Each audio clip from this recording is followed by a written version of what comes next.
Bro dan sis, di awal minggu ini Jakarta kembali diguyur hujan deras. Alhasil, terjadi banjir besar yang merendam banyak wilayah di seantero ibu kota. Sampai dengan hari Selasa, tanggal 5 lalu, terdapat 115 RT yang terendam banjir,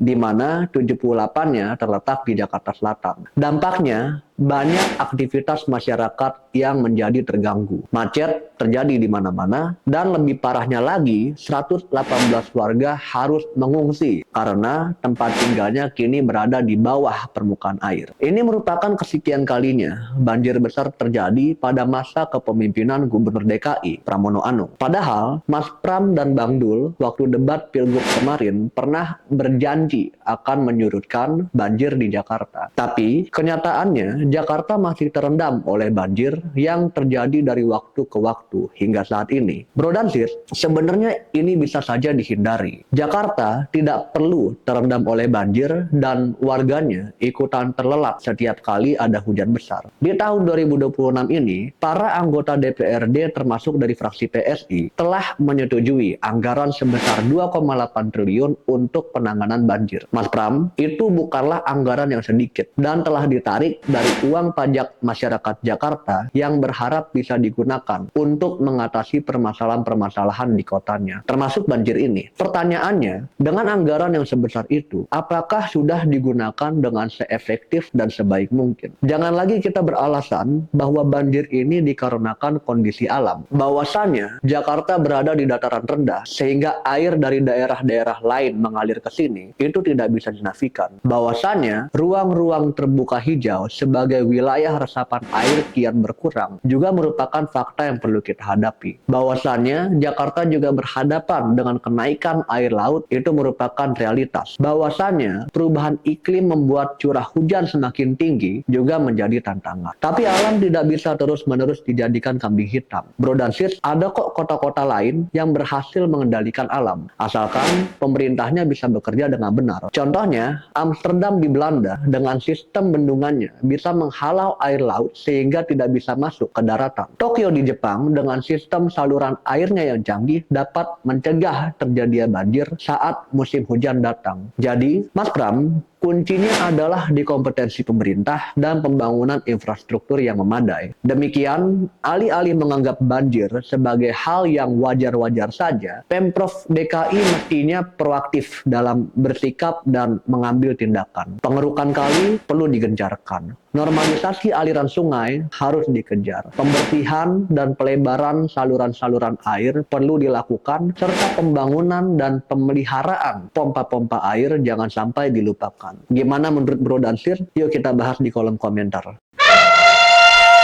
PSI, Partai Super Terbuka.